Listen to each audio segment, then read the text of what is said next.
Welcome है आप सभी का हमारे चैनल ज्ञान विजन में। तो आज के इस वीडियो में हमारा ये टॉपिक है टैली से रिलेटेड कि पेमेंट वाउचर क्या होता है। असल में पेमेंट वाउचर पेमेंट से रिलेटेड है, मतलब हम कभी किसी को पैसा देंगे किसी भी सूरत में, कैश दे रहे हों या बैंक से दे रहे हों या चेक काट के दे रहे हों या ऑनलाइन गूगल स्कैन, फ़ोन पे कुछ भी कर रहे हैं, किसी भी सूरत में मेरे पास से पैसा जा रहा है तो उसकी एंट्री पेमेंट वाउचर में करेंगे। तो चलिए इसको समझते हैं। पेमेंट वाउचर और रिसिप्ट वाउचर को मैंने इससे पहले एक्सप्लेन किया था रिसिप्ट वाले वीडियो में, जो कि इससे पहला क्लास था, मतलब इससे पिछला वाला क्लास था। उसके शुरुआती कुछ सेक्शन समझ लीजिएगा कि रिसिप्ट वाउचर क्यों बनाते हैं और payment voucher. Basically general voucher में हम लोग सारी एंट्रीज तो कर सकते हैं, लेकिन उसमें से रिसिप्ट की अलग फाइंड करना और पेमेंट कितने हुए वो अलग फाइंड करने के लिए तकलीफ होगा। तो इसलिए सबसे बेहतर तरीका बनाया गया टैली में कि एक ऐसा वाउचर बनाया जाए जिसमें जब पैसा मिलेगा तो एंट्री हो, तो उसका नाम रखा गया रिसिप्ट वाउचर। और एक ऐसा वाउचर बनाया गया जिसमें जब पैसा जाएगा तो उसकी एंट्री हो, तो उसका नाम रखा गया पेमेंट वाउचर। यही आपको समझना होगा कि पेमेंट वाउचर में कब एंट्री करते हैं। कहीं काम करने गए, आप उसको किसके अंडर एंट्री करेंगे, जनरल में करेंगे कि पेमेंट में करेंगे। तो याद रखिएगा वो सारी एंट्री जहाँ पर क्रेडिट हो रहा हो कैश, या कहा जाए तो क्रेडिट हो रहा हो पैसा, कैश के रूप में भी हो सकता है या बैंक से भी जा सकता है। तो क्रेडिट हो रहा हो तो उसको हम एंट्री करेंगे पेमेंट वाउचर में, और डेबिट में वो वजह लिखेंगे जिस वजह से पैसा क्रेडिट हो रहा है। तो चलिए इसको समझने के लिए मैं पी ब्रश को ओपन कर लेता हूँ। तो कंप्यूटर स्क्रीन पे मैं आ गया। यहाँ पे सिंपल सा मैंने पिछले बार समझाया था कि बुक के लिए हमको सबसे पहली बात याद रखिएगा कि जब भी हमारे पास क्रेडिट हो रहा हो कैश, सॉरी मेरा माउस थोड़ा सा वर्क नहीं से प्रॉपर कर पा रहा है, यहाँ पे क्या ही बताएं। तो यहाँ पे कर सकते हैं कैश, और या तो जो कि हो सकता है क्या चीज़, बैंक। अब बैंक का नाम दिया गया है तो बैंक का नाम हम लोग क्रेडिट में रखेंगे, और अगर बैंक का नाम ना दिया हो, बस बोला हो चेक, जैसे बॉस आके कह दिया तो देखो चेक से उसको पेमेंट किया, तो आपको समझना होगा कि हमारी कंपनी का खाता किस बैंक अकाउंट में है। अगर SBI में है तो हम SBI को क्रेडिट करेंगे, और अगर आपको वो भी आइडिया नहीं है तो आप डायरेक्ट क्रेडिट कर दीजिए बैंक को, ठीक है। तो इतना करते हुए हम लोग चलिए प्रैक्टिकली समझते हैं। तो प्रैक्टिकली के लिए हम लोग आ जाते हैं अपने टैली प्राइम पे। क्लियर हुआ होगा। चलिए एक चीज़ और कि डेबिट में क्या लिखेंगे, तो मैंने बताया कि डेबिट में मैं उन चीज़ों को लिखूंगा जिनकी वजह से पैसा क्या हो रहा हो, क्रेडिट हो रहा है। जैसे कि मान लीजिए मैं किसी को रिटर्न कर रहा हूँ पैसा, या मान लीजिए मैं रेंट पे कर रहा हूँ, क्या पे कर रहा हूँ, रेंट पे कर रहा हूँ, तो रेंट को डेबिट में कर दूंगा और क्रेडिट में कर दूंगा कैश, अगर कैश से दे रहा हूँ तो। अब बैंक को क्रेडिट तब कर दूंगा कि अगर बैंक से पेमेंट कर रहा हूँ।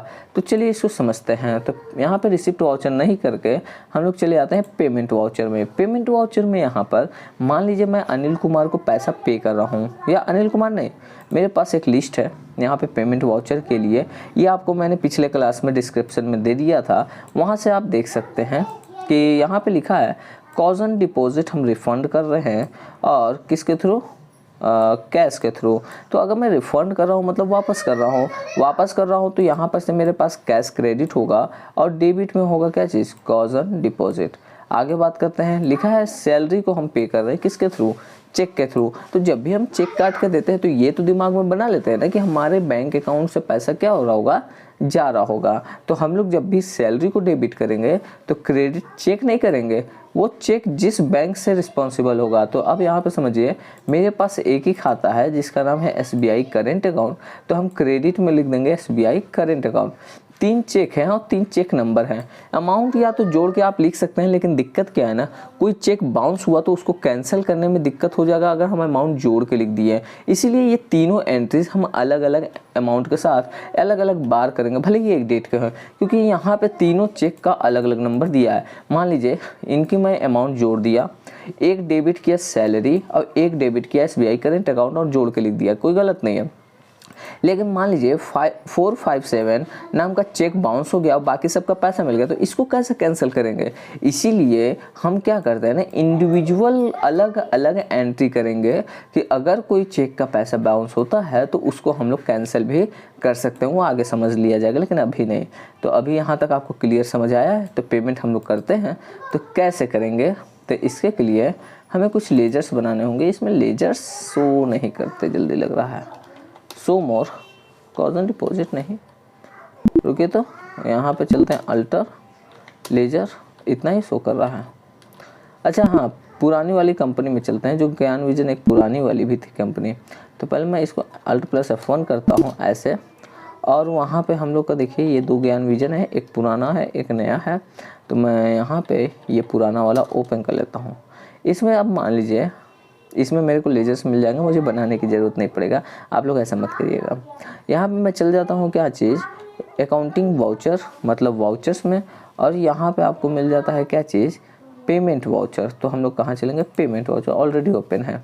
यहाँ पे मैं 1 अप्रैल डेट डाल देता हूँ और एंटर करते हुए यहाँ पे मान लीजिए मैंने कॉजन डिपॉजिट रिफंड किया, तो यहाँ लेंगे कॉजन डिपॉजिट, डेबिट में कितना रुपये था वही तो याद नहीं आ रहा। तो यहाँ देख सकते हैं कि कॉजन डिपॉजिट हमारा 10,000 रुपये रिफंड हो रहा है। तो मैंने यहाँ पे 10,000 रुपये लिखा और एंटर करते हुए क्रेडिट में मैंने क्या लिखा कि किससे हो रहा है, कैश इन हैंड के थ्रू, और एंटर करते हुए इसको हमने क्या कर लिया, एक्सेप्ट कर लिया। इसी तरीके से फिर मैंने 1 अप्रैल को कहा कि सैलरी हो रहा है, ठीक है, कितना 11,500। अब क्रेडिट में क्या लिखेंगे, वहाँ पे चेक बोला था, तो मुझे पता है SBI में मेरा अकाउंट है, तो SBI करंट अकाउंट लेंगे और एंटर करते हुए इसको चेक नंबर यहाँ पर डालेंगे। जब नीचे जाएंगे तो यहाँ पे हम लोग जैसे कि 457 और एंटर करते हुए इसको क्या करेंगे, एक्सेप्ट कर लेंगे। इसी तरीके से हम जितने भी पेमेंट करेंगे, जितनी भी बार पैसा किसी को हम देंगे, उसके के लिए हम लोग बस यहाँ पर जाया करेंगे। जैसे कि मान लीजिए अरुण को पैसा दे रहे हैं या किसी अनिल को पैसा दे रहे हैं, विजय को पैसा दे रहे हैं, तो उसका नाम लेंगे और जितना पैसा दे रहे हैं वो अमाउंट टाइप करेंगे। और क्रेडिट में कैश दे रहे हैं तो कैश, और बैंक से दे रहे हैं तो बैंक, बस इतना ही करना होता है।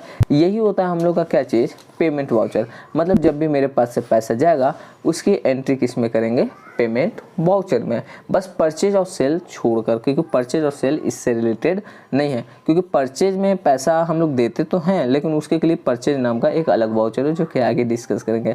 आई होप इतना क्लियर हुआ होगा। तो प्लीज़ चैनल को सब्सक्राइब करिए और जो मैंने यहाँ पे क्वेश्चंस दिए हुए हैं इसको ज़रूर स्क्रीनशॉट ले लीजिए और इसके क्वेश्चंस को पहले कॉपी पे करिए और फिर इसकी एंट्री पास करिए। इसकी एंट्री पास कर लीजिएगा और फिर ये एंट्रीज़ को करने के बाद आप कमेंट में हमें उसको फ़ोटो भेज दीजिए, हम उसे देख के देख लेंगे, बता देंगे कि आपने एंट्री सही किया या गलत। तो चलिए इतने पे वीडियो को रोकते हैं और आगे नए क्लास के लिए वेट करिए। And bye bye and take care.